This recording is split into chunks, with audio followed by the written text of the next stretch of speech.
Guys, welcome to Red50. Thank you for tuning into another video. If you're new to the channel, thank you for stopping by. Make sure to subscribe and hit the notification bell for future videos. Okay, so in today's video, I want to discuss why Ford has decided to increase the Performance Pack 1 Mustang GT's price by over 100%. Yes, you have heard me correctly. Ford has increased the price of Performance Pack 1 Mustang GT by over 100% throughout this S550 Mustang generation. This is making the bargain aspect of the performance Mustang seems to be kind of far out of reach for an average buyer. Mustang has been all about value in performance, so as base price or the package's prices increase, this could make the Mustang lose its value proposition.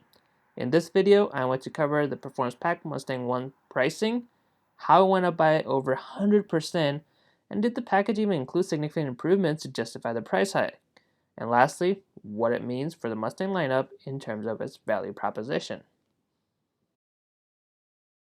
Okay, so to start off, let's talk about what is Performance Package 1 for the Mustang, for those of you who are new to the Mustang world. Well, Performance Pack Mustang is basically what the name suggests. It's a Performance Pack for the Mustang GT and the EcoBoost as well. I'm looking at the Performance Pack 1 for GT in this video, but overall it's the same concept. You can actually get Performance Pack 1 or 2 with the Mustang GT.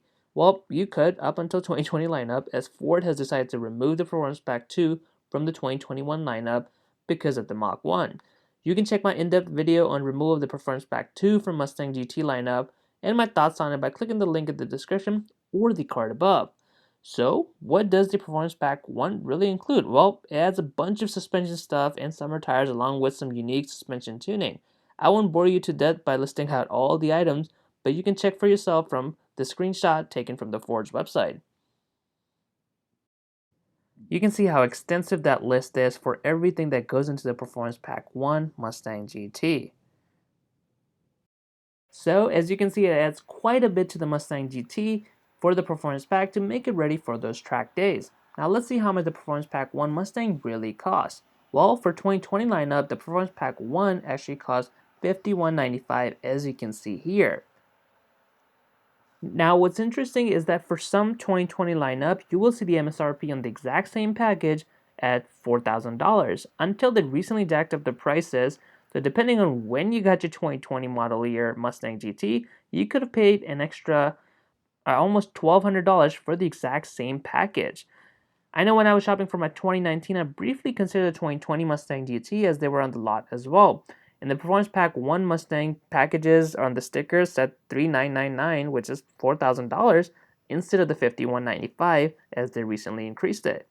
Now, the $1,200 increase may not seem much of an increase in the grand scheme of things, but it still adds up to affect the Mustang's proposition in terms of how valuable it can be in a bargain performance car.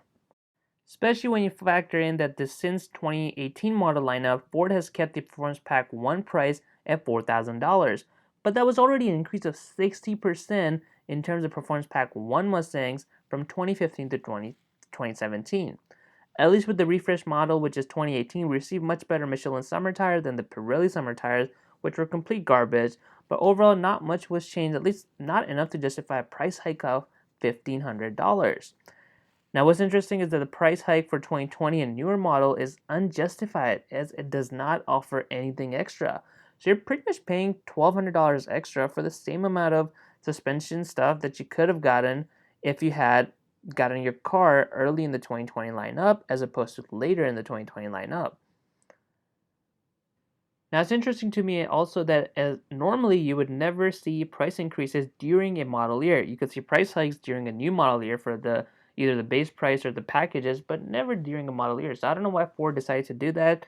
Maybe something related to supply chain issues, but who knows? Now, with Performance Pack Mustang prices increasing almost 100%, it kind of puts Mustang in an awkward position in terms of its value.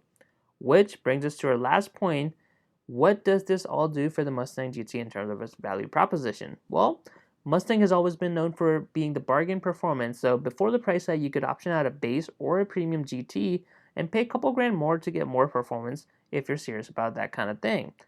That made the decision a little bit easier that even though I may not need the extra suspension bit, just like I don't need the 400 plus horsepower, but I should get it as the performance car and I can still get some bargain performance without going out of my budget. With performance pack prices initially going up to $4,000, it kind of put buyers in a difficult position unless they really wanted a spec'd out car. You either chose premium for another $4,000 option or performance pack, which was also a $4,000 option. If you got both with maybe blackout package or something, you were nearing $50,000, which is a bit too expensive, at least in my opinion, for a Mustang GT. Now with Performance Pack 1 being even more expensive at $51.95, it makes the decision even more difficult. Now of course, if you track it, the Performance Pack 1 would be a no-brainer over premium. But if you daily it and maybe occasional track day or two or autocross, then you may lean towards premium for those creature comforts. Good news is that Mustang is still relatively affordable compared to the Camaro, which starts at $2,000 more to begin with, but also the 1LE package, which is the performance pack for the Camaro, costs $7,000 alone. I'll admit that the 1LE is a much better track machine, maybe even slightly better than the Performance Pack 2 Mustang, although it came really close. But come on, $7,000 for a performance pack is just ridiculous when you can get a base Corvette for around that. So even though the Mustang is still competitive to an extent with its pricing, it's starting to get a bit out of its original league in terms of pricing. Or maybe the cars are getting expensive in general, who knows? Yeah, that's about it. I'm kind of interested to see what it means for the sale numbers on Performance Pack 1 equipped cars for late 2020 models and the 2021 models going forward. I wonder if the take rate will be a little bit lower because of the price hike. Maybe more people will opt out for creature comforts over stiff suspensions, or maybe I'm entirely wrong. Everyone wants the most hardcore track ready Mustang they can buy for their budget. I guess only time will tell as the sale numbers start to roll out. Well, I hope you guys enjoyed this video. Make sure to smash that like button and subscribe to Red 50 for future videos.